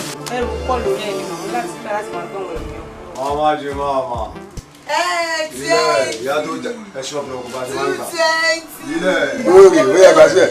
Ilẹ̀ ẹ̀rí ṣorí burúkú. Ayé yóò ní bàjẹ́ tí yóò ní dojú rí lọ́sẹ̀ yìí. Wọ́n bá tí mo ní lágbára mo ṣe fún yín ẹ̀wọ̀n ẹ̀sẹ̀ tó kù tó mú ẹ lọ béèrè ẹ lọ́wọ́ Ọlọ́run fúnra yín. Ìṣúwèrè omi tó gbé yọ bí ọjọ́ ni o. Àpé gbé olè jáde nù kàrà òun kó má gbé nǹkan tó da àánú tó gbé àánú yẹn lójú ẹ̀ méjèèjì tó fi ríran gàgàdà. Ẹ̀wọ̀n tí mo gbé wọlé. Ṣé rí léyìí tó dáa yìí tábà ikọ̀ o tábà bòmí ni o ẹ wò abà gẹ́gẹ́ níyẹ̀ ẹ rí bó ṣe káńgàrù ẹ̀yẹ̀ wò ṣé rí bẹ́ẹ̀ ṣé ń wò yẹn ẹ máa lẹ kàntínì níbi alẹ́ bọ̀nfránò ká tó dálẹ̀ gẹ̀ẹ́sìn níbẹ̀ náà ti sẹ́ǹdì ẹ̀wà orí ìrìn àjò débi ni ti plé ó fò gẹ́gẹ́ bí ẹyẹ ó ṣe wà ẹ̀wọ̀n bí yáyà kò tí ì sẹ́ni tó ti lóró ẹ̀ Nàìjà ó dàbí gbàtàn kọ́ sẹ́ǹdì Ferrari wọ Nàìjà ni kó tó di pé Bugatti tẹ̀lé gbogbo tó dáa ló wà nù ẹ̀ bó ṣe jẹ́ túdọ̀ ẹ̀ ọlọ́run àwọn alábìbáríkà nìkan ló lè jókòó tì. Ó dẹ̀ ti wá fún kinní in packaging ju bí ṣe bá lọ àpọ́nlé ti pọ̀ jù. Ewé wo ni yọ̀ ó dẹ̀ ń sọ bíi pé kìíní ṣé mi wà mọ́ ọjà rárá. Sẹ́yìn bó ṣe jápọ́n bí epo rẹ̀ kò díẹ̀ burúkú ni kò lè bàjẹ́ láéláé bó tẹ̀ ṣe wà iṣẹ́ tó sọ wọn kan fún yín ẹ̀yàn kan ra mú àwọn tó fi máa ń bleach àwọn ọṣẹ yẹn náà ẹ má lọ ọṣẹ ẹ kàn lo skin light tó fi ń bóra ẹ̀yẹn fi bò tó bá ti bó kẹ́ ẹ pa mí ẹ kàn sọ fún mi pé 7:30 àárọ̀ la mò ń bọ̀ wá pa ẹ má dẹ̀ dára dúró kẹ́ lè rí mi pàtẹ́lẹ̀ bá ti bò. 20 kí lè tó ń ṣì sọ báyìí ṣé máa ń fi para parọ́ àwọn nǹkan báyìí ni. No èmi náà mọ̀ pé èèyàn náà fi ń lo ẹ̀fọ́ bọ́ tó ti ń bọ́ ara èèyàn yẹn ẹ fi lélẹ̀ wo tó bá ti bó kí n kú. lọ kẹrosínì àti pẹtrol kò lè bó papọ̀ àlùbáríkà ni mo gbé dé. ṣé àsọpọ̀ ti tòògùn ní mọ́tò rẹ̀ ló jẹ́ kẹ́kẹ́ inú ẹ̀ dùn. Oh serious kí wàá ló bá ní báyìí. ṣe bó ṣe wà ẹ̀ kàn fẹ́mi ń tiri ọdún kí n dẹ̀ sí kí n máa kára sọ ká má pàdé lásìkò yìí mọ́. 20. bọ́ orí kan lè máa ṣe fún mi tẹ́ fi ní ṣẹ́ mi torí ẹ̀ ti ṣẹ̀ mi rí táwọn kọ́sítọ́mà yẹn bá dé tán bá rí gáàsì lọ́wọ́ yín ẹ sọ fún mi pé wà mí láàmú ta fún mi because kọ́sítọ́mà mi máa fẹ́ máa gbé máa kò ní mọ̀ pé mi àti yín àjọ wà báyìí. ṣé mo lẹ òfin mójú ni tó bá yẹ pé mi ló fẹ́ ta ilé ìfún jẹ́ kí n fún ẹ lọ́wọ́ 5. ẹ bá máa ṣe nǹkan bẹ́ẹ̀ yẹn ọwọ́ 5 bá wo ẹ mọ tó ṣẹlẹ̀ yẹn kan bá mi ó dà mí lè máa já jójú yín ẹ bá mi bulé kó tiẹ̀ pọ́ 8 kí n máa ká yẹn sára. irọ́ kò lè work. àǹtí ẹ jẹ́ kí n àbí àbẹ́ẹ̀rẹ̀ bá mi wo ẹwọ́n tó ń buwó lé. àǹtí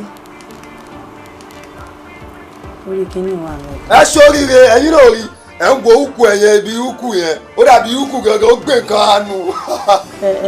ẹ̀yin ọmọ nǹkan kan jàre ṣé mi ṣe ń ra ní kí lẹ rù ṣé ẹ̀yin mọ̀ ẹ̀rù ṣé bí lèsì lẹ́yìn fẹ́ wá rà. èmi náà dá nǹkan mọ̀. ọdẹ rú burúkú àwọn ẹrù.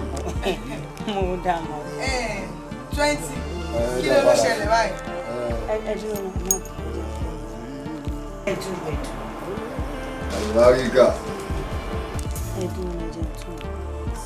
ẹ̀yin ẹ wo ukù ẹ méjèèjì yẹn ẹ ti rí ìwé ṣe kangaroo rẹ̀. mi wo dáadáa lẹ́ẹ̀kan ẹ bu ni. kò fẹ́ dá fún yín àbẹ̀lẹ̀ ìbúrúkú ewo ni máa gún yín lẹ́bùn kẹ́ tó lajú atala kejì ẹ̀ ń ṣe é ẹ kó bẹ́ẹ̀ tí mo wá gàjà fún jàre. kò dẹ̀ tèkẹ́ easy. tó fa kíni tẹ́ ẹ sọ̀rọ̀ sọkúsọ lórí ọjà ẹ wò léèsì lẹ wá rà o kó tó ní pé máa ta téwì fún yín lọ́rọ̀ sọ pé ń tẹ wá ẹ fẹ́ ẹ ti gbọ́ ẹjọ́ ẹ bẹ́ẹ̀ mi ọ̀rá kó wá sùn tẹ sọ lẹ́ẹ̀kan kémi dẹ̀ máa lọ mo lè jẹ́ kó rí lórí burúkú kan wá lọ da iyẹ̀pẹ̀ sínú gàrí mi kán má lọ sọ wá sómi di 20 wá lọ jẹ́ bí olórúkọ ẹ wọ ẹ jẹ́ kó orúkọ yẹn gbé pẹ́ẹ́lí lásìkò ẹ bá ń kó kẹ bá mú ọ̀kadà sí kéèyàn máa yá ẹ wò ẹ má ta léèsì fún wọn lè rà lówó gidi wọn ń ṣèyàn gidi tó ń ra àkà lálùbáríkà ẹ wò ẹ máa fún yín lẹ́bùn. ẹ̀yin mẹ́tẹ̀ẹ̀ta ṣe rárá arábìnrin tó jáde tán nísinsìnyí next time tó bá wá síbí tó bá wá béèrè mi ẹ sọ fún pé mi sí lára. Yes sir. Is that clear? ṣe ti gbọ́ nǹkan tó sàn sìn tí wúmà yẹn bá ti wá ẹ gbọ́dọ̀ fún látẹ̀ńṣọ́nù. òun ní ká sá fún ọ. ìwọ ń kọ́ wọn máa ní kó máa sọ fún kó máa sọ wọ́n ń kọ́. má dàgbò òun nìkan ló ń ṣiṣẹ́ ń bí. tó bá ti bèrè ọ̀gá sọ fún pọ̀gá òsì ńlẹ̀ o. bẹ́ẹ̀ ni mà. mi ò fẹ́ wàhálà o.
kí ló porúkọ rẹ̀ ẹ jẹ́ kó wọlé.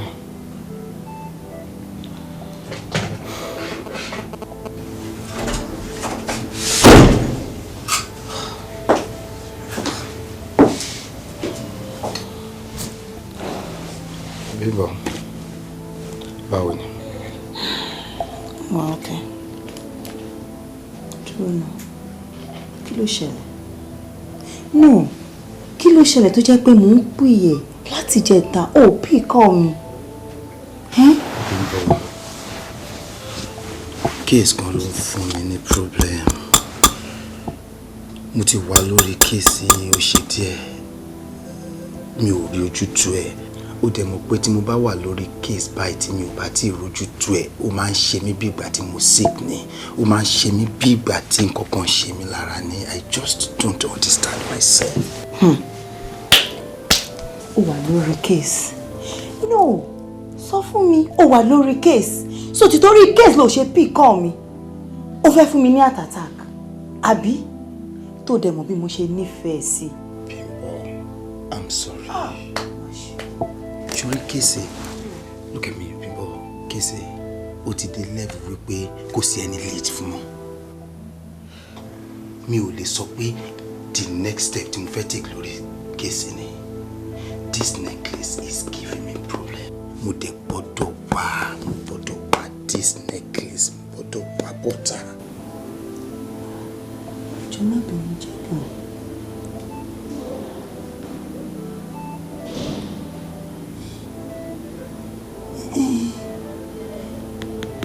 Necklace ni. Ṣé mi gangan? What about it? Necklace ni mo rí ní àná. Yes, òun ni. I'm very very sure. The situation report. There is another lead tí èmi àti Tolu ń tẹ̀. Tí mo bá ṣe kó mi bá ń sìn máa lọ join Tolu, then we continue with that. O need láti wá fún mi ní verbal report. Ó yẹ kó send ẹ online ni or kó pè mí. I trust you. Mo dey hand over case yẹn fún ẹ. Tèmi ni pé succeed, okay? Whichever way you want, just succeed. All right? Yeah, I will succeed, sir. Mo kàn ní kí n brief him personally, sir. Ayé dára láàmú láti máa lé mi kiri. Ṣáàkì ìwọ ó disappoint rẹ gidi gan ni kò ṣe díẹ̀. Oúnjẹ mò ń fún ẹ jẹ, aṣọ mò ń rà sí ẹ lọ́rùn. Mi ò wò pé o ti dàgbà, mi ìmẹ̀yẹ tó ṣu ẹ náà. Mo kàn yẹ tèmi fọ́lọ́run ni. Ó wá ń jí mi ní nǹkan, ó jí góòdù lówó iyebíye nínú store. Ṣé o rò pé mi ò ní mọ̀ ni? Mọ́mí ẹ jọ̀ọ́. Ẹ ṣàánú mi ní ṣe bẹ́ẹ̀ mọ́. Iṣẹ́ èṣù ni. Mi ní ṣe bẹ́ẹ̀ mọ́ ẹ jọ̀ọ́. Ẹ fẹ́ sọ. Good afternoon, madam. Ẹ jọ̀ọ́ kí lè bá wa, kí lè fẹ́ bá wa yà báyìí. Detective Ben from State Security Squad. Ẹ jọ̀ọ́ ṣé kò sí. Ẹ wo ọjà yìí dáadáa.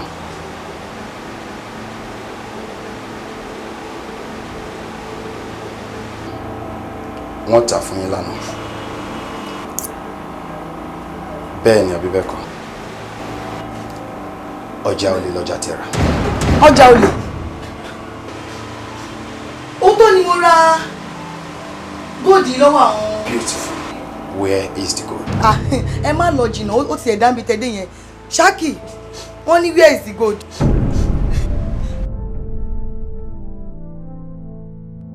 Lóòótọ́ èmi rajà lọ́wọ́ wọn o, àmọ́ àwọn ti gbé nínú store.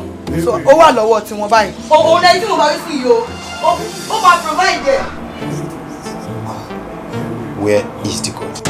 Ó wà lẹ́. Madam, ẹ̀yin ra ọjà olè. Bẹ́ẹ̀ni. Òun jí ọjà. Ẹ̀yin méjèèjì ẹ ti ṣẹ̀ sófin.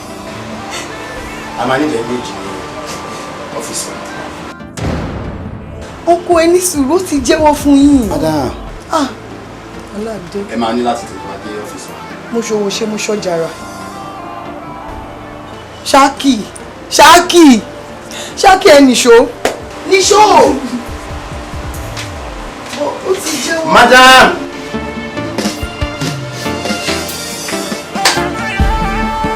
Madam.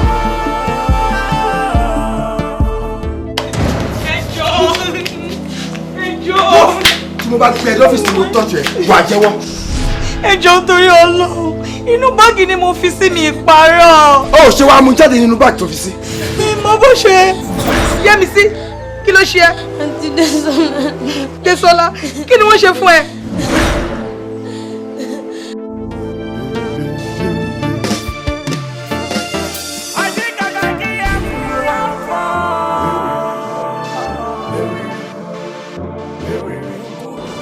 Ẹ káàsán. Ẹ káàsán mà. Mo mi Yẹ́misí, ṣé kò sí mà? kò sí nǹkan kan. Ẹ jọ̀ọ́ ṣé àti Dísọ́lá ṣì wà nínú school? Àwọn ti lọ sílé.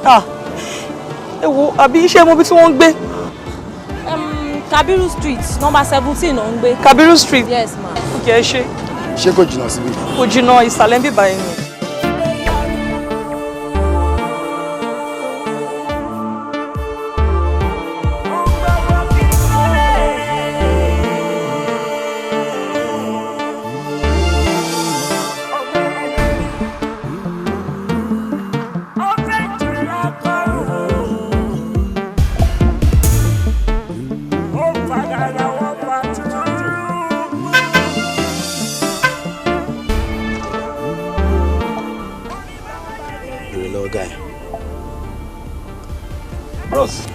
Ẹ ká sàn. Sorry o, number 17 la bẹ̀rẹ̀. Number 17? Ibi báyìí ni. Oh, okay. Thank you.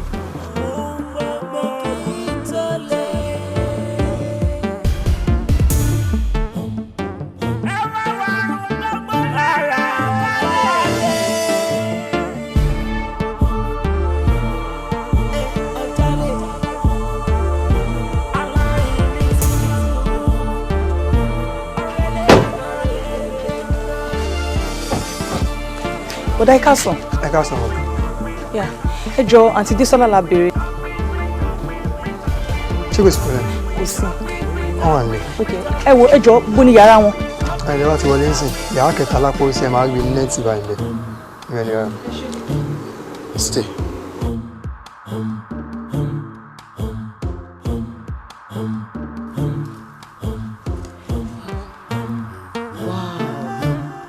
This is beautiful. Necklace yìí máa fine gan-an. Ó dẹ̀ máa wọ́n gan-an. But nínú mo bí tó ọmọ ẹgbẹ́rẹ́ yẹn ti máa rí necklace bá. Kí ni kí n ṣe o? Àbí kí n ta ni? Yes, hold on 1 minute. Who is it?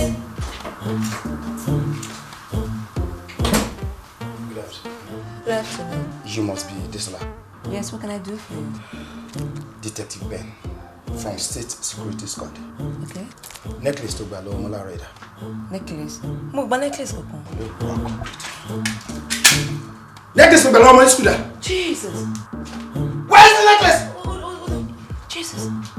Mo gba. Ó wà.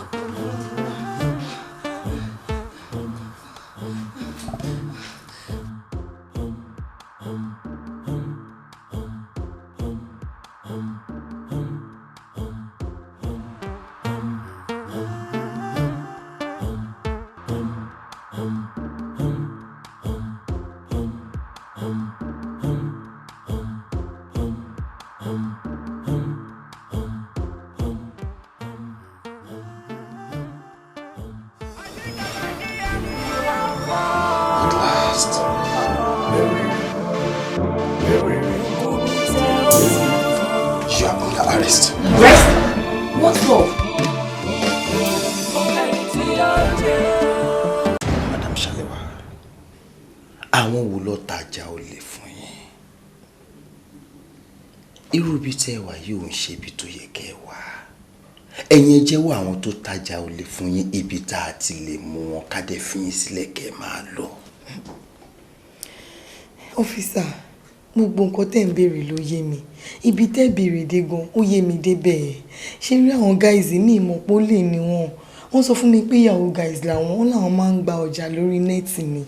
Kéde máa wá wò ó. Ṣé rí chain tó mú wá fún mi jọ yẹn 50,000 ló lóun fẹ́ tà. 30,000 ni mo ṣe kó fún owó ẹ̀ ṣe kó balance lọ́wọ́ mi. Ẹ jọ̀ọ́ nítorí Ọlọ́run, ẹbí mi náà mú wọn. Ibi tí mo wà yóò tẹ́ mi náà. Madam Shalewa, ẹ tí ì dáhùn ìbéèrè mi. Báwo la ṣe lè rí wọn? Ọ́físà, mo ń dáhùn bọ̀ náà ni ní ìmọ̀ àdírẹ́sì wọn. Fún nọ́mbà wọn ló wà lọ́wọ́ mi. Bóyá tí bá fún yín tẹ́ bá pè wọ́n á lè track wọn down. Ẹ jọ̀ọ́ nítorí Ọlọ́run. Mi ò ṣọlẹ̀, mi ì mọ̀ kó lè ní wọn. Ẹni nọ́mbà wọn lọ́wọ́. Bẹ́ẹ̀ ni. Mo wà ń bẹ̀sẹ̀ níbi kàbá yẹn. Ó ẹ̀ṣẹ̀ ń sọ̀rọ̀ ní jàre tó kàn wé kí mi kalẹ̀ tó jẹ́ kí n lóńté. Ó mọ tó ṣẹlẹ̀, ó ti dé junction yẹn àbí? Wàá gba yìí. Ìwọ kan move síwájú díẹ̀ kó wá yà sí right yẹ. tó bá ti wọ right yẹn wọ ọkàn ẹ̀ wá ti rí uncompleted building kan bẹ̀ ibẹ̀ gangan ni kàbá tí mi ń sọ.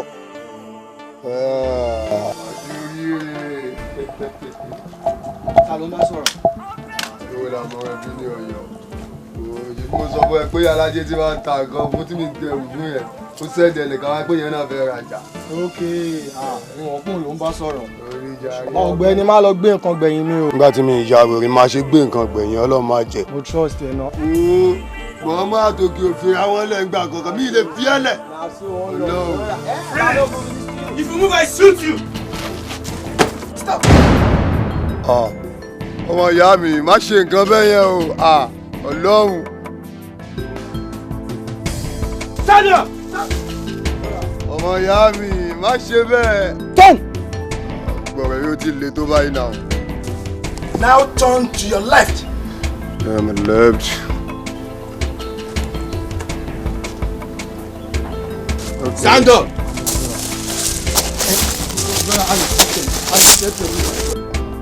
ọmọ ìyá mi wo nǹkan náà jọ lè wá Ọlọ́run bá ń gbọ́. ẹ wo a lè ṣẹ́tù ẹni tá a wà ẹjọ́ tó dá fò.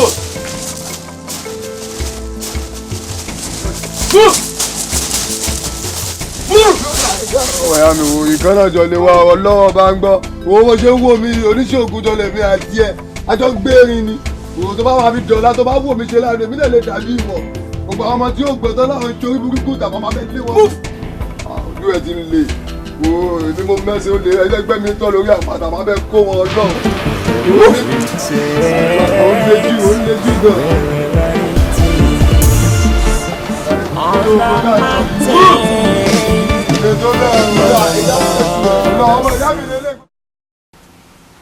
Oh, Detective Benjamin. Ṣé ẹ bí pé mo keeping you for so long? Not at all, sir. Mo sáré attention kan ni. Detective, I really appreciate all your effort lórí bá ṣe recover missing necklace wa. You're welcome, sir. Need láti máa dúpẹ́ iṣẹ́ táwa la wá ń ṣe. Nice one. Láti fi ẹ̀mí mọ̀re hàn. Please kindly manage this token gift.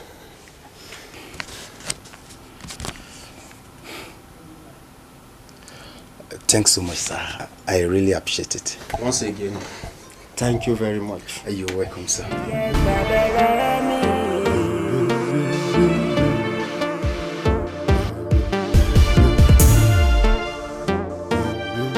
má bí mi jẹjẹ mọ kó èmi náà bí mo ṣe máa pẹja. ajé ògúngún nísọ onísọ bòójì anamọnàyé anàgbàlagbà tarapòrò. àwọn òkè ń yáàyàn lówó gbogbo owó tí n bá fún yàn báyìí mo fún un. èmi àti ẹ̀ manage ẹni tó bá mọ̀ tẹ́lẹ̀ management course tá à ń ṣe lẹ́yìn course tá à ń ṣe ní last year. ó gbá etí mi. tó bá tún sọ́lẹ̀ kan sí máa tún gbá kejì. ó wà ókè. kí ló dé kí ni òde kí ni òde wọn máa rú yín tẹ́ bá ti wọ kàpálà báyìí kò sí tẹ̀lé kó àpò. má bínú ó ti tó. èmi kọ́ ni mo máa bínú nǹkan tó máa bínú wà lára mi. àwọn ni wọ́n fún mi ní appointment pé kí n yọjú sáwọn láàárọ̀ yìí. ìwádà àpò símẹ́ǹtì ọ̀dà. àpò símẹ́ǹtì báwo. ẹlẹ́ ní ẹ̀fọ́ yín lápò símẹ́ǹtì káfí dá yín mọ̀ nígbà. tọ́gbà olóore rẹ̀ rí. bẹ́ẹ̀ni. tó bá fojú ọmọ ẹ gbọ́lẹ̀ ó ṣòfò ní o. àgbà tí mo ṣẹ̀sìn ló lọ́rọ̀ rọ̀gbà yìí. ẹ tí ì ṣẹ̀sìn ẹ̀sìn yín ṣẹ̀ṣẹ̀ bẹ̀rẹ̀ ni table tí ọmọ máa fi wọ́n ti ṣe. do am do wetin you wan do. no ma make that bite o. if na your father born you do wetin you wan do. my father. do am now. idiot. orí ẹjẹ sì lọ rí ọpẹ. kí ni ìpìlẹ̀ ọ̀rọ̀ ẹ jẹ́wọ́ fún mi. èèwọ̀.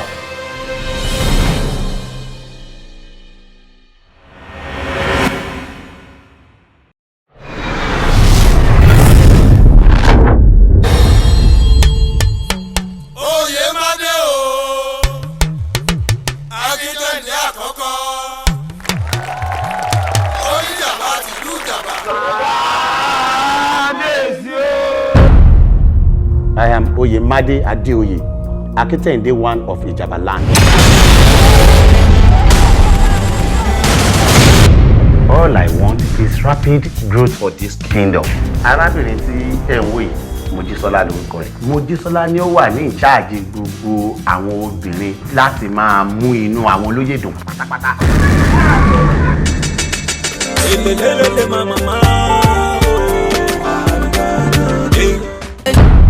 Wọ́n náà wo kábíyèsí tó yàn wọ́ ọ̀kọ́ lọ fẹ́yàwó 4 lẹ́ẹ̀kan bó ṣe ṣàyàré pàǹdọ̀rọ̀ ọbú tó gùn kọ́ lọ́bàá ìlàjẹ́ nìkan.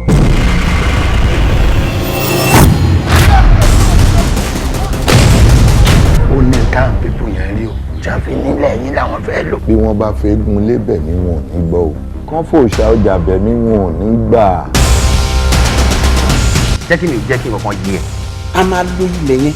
Bàbá rẹ nìkan tó pé òun ó ṣàyà gbangba òun ó kọjá lórí ilẹ̀ òun onítọ̀ òun ó jóná o. Shut up your mouth. The king of Ijabaland. Oyèmádé. A jẹ́ kó yí ẹ wípé ọba bá lórí ohun gbogbo ni. Níwájú èmi wọ́ọ̀kùrú làkúrú ọ̀làkúrú jáàkú. Ó yẹ mọ́ jó. Ṣé bí wọ́n rò pé ti tán kórakóra? Ayé yìí lọ bí táyà mọ́tò.